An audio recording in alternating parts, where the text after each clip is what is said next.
یہ جنرل فیض نے بنوائی تھی۔ شہباز شریف اور نواز شریف دونوں حکومت بنانے پر تیار نہیں تھے، ہماری حکومت زبردستی بنوائی گئی۔ عمران خان کی حکومت بھی جناب باجوہ کی اسٹیبلشمنٹ نے گرائی۔ عمران خان کی حکومت کے خلاف جناب باجوہ نے اور اسٹیبلشمنٹ نے عدم اعتماد کروایا، ہم راضی نہیں تھے۔ جناب باجوہ کے سہولت کار جناب فیض حمید تھے۔ تو اس کا مطلب یہ ہے کہ یہ جو انکشافات کیے ہیں جاوید لطیف نے، اس کا مطلب تو یہ ہو گیا کہ جناب فیض حمید شریف خاندان کے سہولت کار تھے، کیونکہ جاوید لطیف جو مریم نواز کے انتہائی قریبی ساتھی ہیں، جن کو انہوں نے اس سے پہلے ایک مرتبہ شہباز شریف کے خلاف بھی استعمال کیا تھا، وہ یہ کہہ رہے ہیں کہ جناب فیض حمید نے جناب باجوہ کے ساتھ مل کر ہماری حکومت گرائی تھی۔ تو پھر تو جناب فیض حمید شریف خاندان کے سہولت کار تھے، تو شریف خاندان کو بھی جناب فیض حمید کے خلاف جو چارج شیٹ ہے اس کے اندر چارج شیٹ شریف خاندان پر بھی عائد ہونی چاہیے۔ لیکن اس کے بعد جاوید لطیف نے army chief general Asim Munir اور موجودہ فوجی قیادت کے متعلق بھی ایک ہولناک انکشاف کیا، ایک ایسا انکشاف جس سے 8 فروری 2024 کے الیکشن میں جو دھاندلا کیا گیا اور آدھی رات کو جو عوام کے ووٹوں پر ڈاکہ ڈالا گیا، اس کا بھیانک راز بھی کھل گیا۔ اب جاوید لطیف کی یہ جو ویڈیو وائرل ہے، اس میں انہوں نے کہا کہ 2024 کے الیکشن کے نتائج بھی انہوں نے یعنی فوج نے بنائے۔ انہوں نے کہا کہ موجودہ حکومت بھی فوجی قیادت نے بنائی، نواز شریف اور شہباز شریف کے ساتھ 2024 میں بھی زبردستی کی گئی اور 2024 کے الیکشن میں بھی ان کی حکومت زبردستی بنائی گئی۔ تو جاوید لطیف نے اسٹیبلشمنٹ مریم نواز، شہباز شریف اور نواز شریف کو سر عام جو ان کے پول کھول دیے ہیں اور پورے شریف خاندان کو چوکو چراہوں میں رسوا کر کے رکھ دیا ہے، ذلیل و رسوا کر کے رکھ دیا ہے سیاسی طور پر یہ بیان دے کے۔ لیکن یہاں پہ army chief general Asim Munir, general Faiz Hamid اور عمران خان صاحب کے متعلق ایک اہم خبر، کیونکہ اب معروف قانوندان اور معروف دانشور ریما عمر صاحبہ نے یہ کہا ہے کہ آرمی ایکٹ کے تحت ریٹائرمنٹ کے بعد کے جو جرائم ہیں یہ صرف فوجی اہلکاروں پر لاگو ہوتے ہیں، یہ عام شہریوں پر نافذ نہیں ہو سکتے۔ عمران خان صاحب تو سیاستدان ہیں، وہ کوئی ریٹائرڈ فوجی نہیں ہے، تو ان کو آپ کیسے سیاست کرنے پر سزا دے سکتے ہیں؟ لیکن یہاں پہ جی ایچ کیو کے ایجنٹ اور عمران خان صاحب کے متعلق ایک بڑی بریکنگ نیوز، یہ خبر آج کے دن میں سامنے آئی ہے اور اسی خبر سے جڑا ایک کلپ اس وقت سوشل میڈیا پر وائرل بھی ہے۔ اپنے ناظرین سے درخواست کریں گے کہ یہ جو خبر ہم ان کے ساتھ شیئر کرنے جا رہے ہیں اس کے اوپر بھی کامنٹ کر کے اپنی آراء کا اظہار کریں۔ اب یہ جو خبر ہے یہ ڈی چوک میں اس جعلی حکومت نے رینجرز کے ذریعے جو پاکستان کے نہتے عوام ہیں، جو پی ٹی آئی کے نہتے کارکن ہیں، ان پر جیسے گولیاں چلائیں، اس کے بعد یہ خبر سامنے آئی ہے۔ اور اب جی ایچ کیو کے یہ جو ایجنٹ ہے فیصل واؤڈا، انہوں نے یہ گھٹیا بات کی ہے بڑی بے شرمی کے ساتھ کہ عمران خان صاحب نے اپنی جان بچانی ہے تو بشرا بی بی کو طلاق دینی ہوگی۔ یعنی فیصل واؤڈا چوتھی جگہ جی ایچ کیو کے ماں پر یہ کہہ رہے ہیں کہ عمران خان صاحب نے اگر بشرا بی بی صاحبہ کو طلاق نہ دی تو عمران خان صاحب کو جان سے مار دیا جائے گا۔ اس سے آپ اندازہ کر لیں کہ بشرا بی بی صاحبہ جو عمران خان صاحب کے احکامات پر عمل کرتے ہوئے احتجاج کو لیڈ کرتی ہیں، ان سے اس جعلی حکومت کو اور اسٹیبلشمنٹ کی فیصل واؤڈا جیسے جو ایجنٹ ہیں ان کو کتنی تکلیف ہے۔ لیکن اس کے بعد جی ایچ کیو کے یہی جو ایجنٹ ہیں ان کا ایک اور کلپ بھی آج کے دن میں وائرل ہوا ہے اور اس کلپ میں انہوں نے یہ کہا کہ عمران خان صاحب کو فوجی تحویل میں لیا جا سکتا ہے، عمران خان صاحب کو پھانسی کی سزا دی جا سکتی ہے، لیکن ساتھ ہی انہوں نے یہ کہا کہ عمران خان صاحب کے مینڈیٹ کو تسلیم کرنا ہوگا۔ اور اس جعلی حکومت کے متعلق انہوں نے اسٹیبلشمنٹ کے اعماء پر یہ کہا کہ یہ جعلی حکومت جو ہے یہ عوام میں انتہائی غیر مقبول ہو چکی ہے اور اس کو چلتا کرنا چاہیے۔ اس کا مطلب یہ ہے کہ ایک طرف تو وہ بلاول زرداری کے لیے راہ ہموار کر رہے ہیں اور دوسری جانب اسٹیبلشمنٹ کے اعماء پر یہ تاثر دینے کی کوشش کر رہے ہیں کہ اس وقت جو معیشت کا برا حال ہے،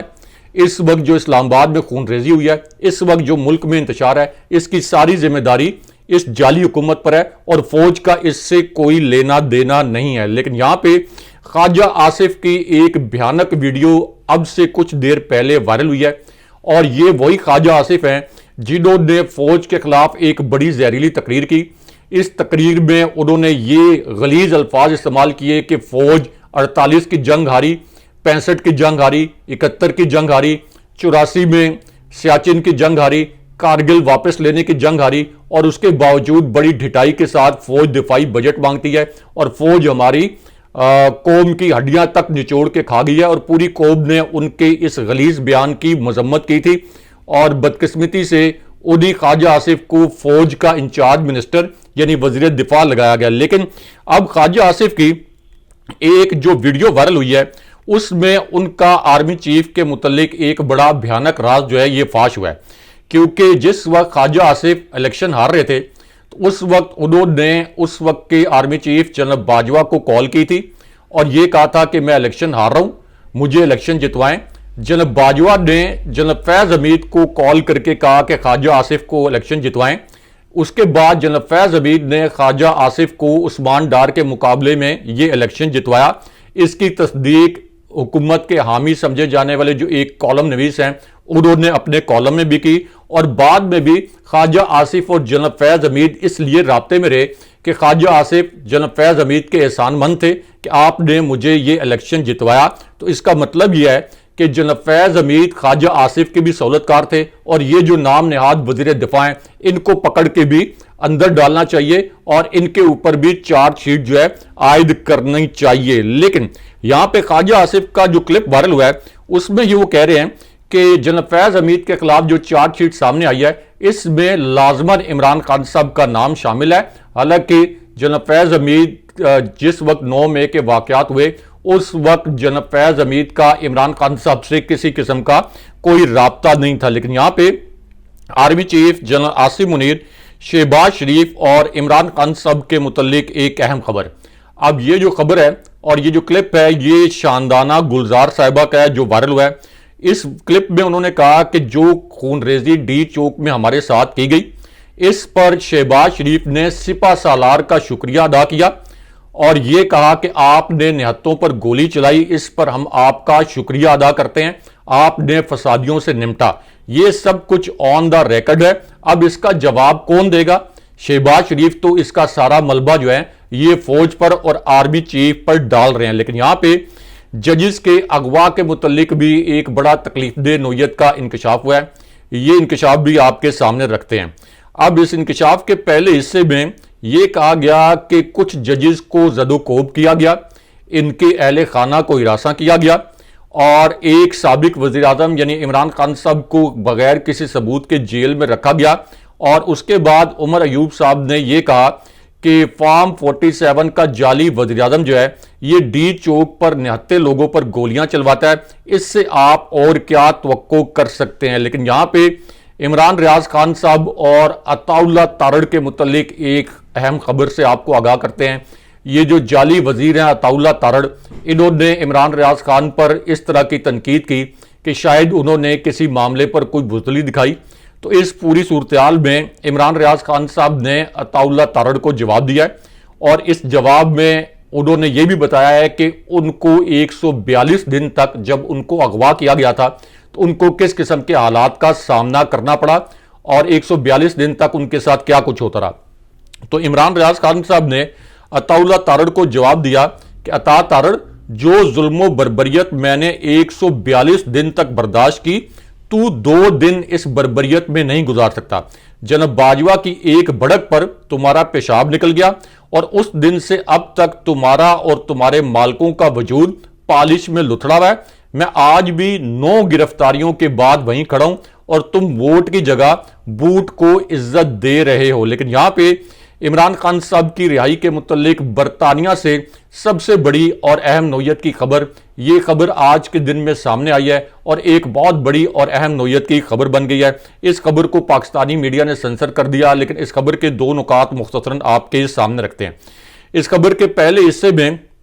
جس کا ایک کلپ وائرل ہے، اس میں اسکاٹ لینڈ کے جو فرسٹ منسٹر ہیں حمزہ یوسف، انہوں نے یہ الفاظ بولے کہ عمران خان صاحب کے ساتھ کیے گئے سلوک اور ان کو دی گئی جعلی سزاؤں پر ہمیں بہت شدید تشویش ہے۔ اس کے بعد انہوں نے آکسفورڈ یونیورسٹی میں تقریر کرتے ہوئے کہا کہ عمران خان جو ہیں وہ بھی اسی یونیورسٹی سے پڑھے تھے، لیکن بدقسمتی سے اس وقت وہ جیل میں بند ہیں۔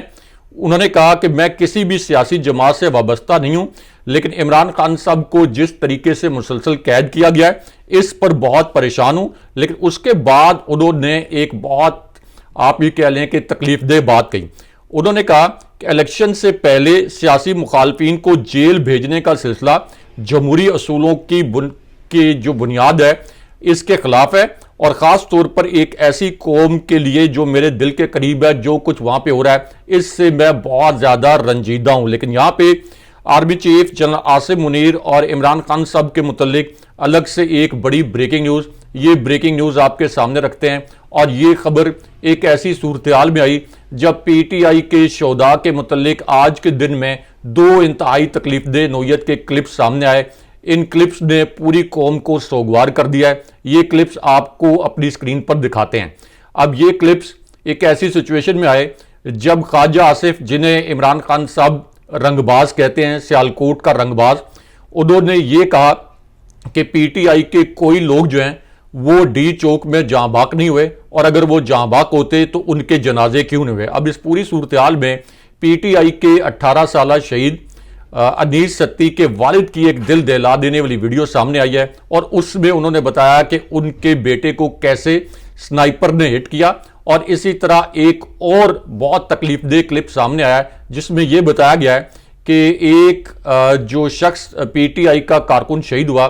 اس کی فاتحہ جو ہے یہ ایک مسجد میں کی جا رہی تھی، لیکن پولیس مسجد میں گھس گئی اور وہاں ان کے بھائی اور والد کو زد و کوب کیا گیا۔ آپ اندازہ کر لیں کہ ایک طرف تو پی ٹی آئی کے کارکن شہید ہوئے اور اب ان کی فاتحہ تک کی اجازت نہیں دی جا رہی۔ اس قسم کے حالات تو مقبوضہ کشمیر میں بھی نہیں ہیں۔ لیکن یہاں پہ army chief general Asim Munir اور عمران خان صاحب کے متعلق جو ایک بڑی بریکنگ نیوز ہے، اور عمران خان صاحب کے جو 2 انکشافات ہیں، یہ آپ کو مختصراً بتاتے ہیں۔ تو معاملہ یہ ہے کہ عمران خان صاحب نے اپنے پہلے انکشاف کے پہلے حصے میں army chief general Asim Munir کا ریفرنس دیا، فوجی اسٹیبلشمنٹ کا حوالہ دیا۔ اس کے بعد عمران خان صاحب نے کہا کہ پاکستان کی جو فوجی ایجنسیز ہیں ان کا اصل کام یہ تھا کہ وہ دہشت گردی سے نمٹیں، لیکن ان کو اس ذمہ داری سے ہٹا کے تحریک انصاف کو کچلنے پر مامور کر دیا گیا۔ اس کے بعد خان صاحب نے بہت حساس جملہ بولا۔ خان صاحب نے کہا کہ جنگل کے بادشاہ نے آئین کو رونتے ہوئے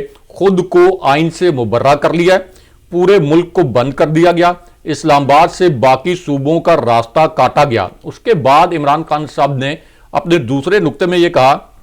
کہ ملک میں پختونوں کو نسلی بنیاد پر نشانہ بنایا جا رہا ہے، اور پی ٹی آئی جو پورے ملک کو جوڑ کر رکھنے والی وفاقی جماعت ہے اس کو کچلا جا رہا ہے۔ لیکن اس کے بعد عمران خان صاحب نے ایک بہت بڑا اعلان کیا۔ اس اعلان میں عمران خان صاحب نے کہا کہ ہمارے 2 مطالبات ہیں،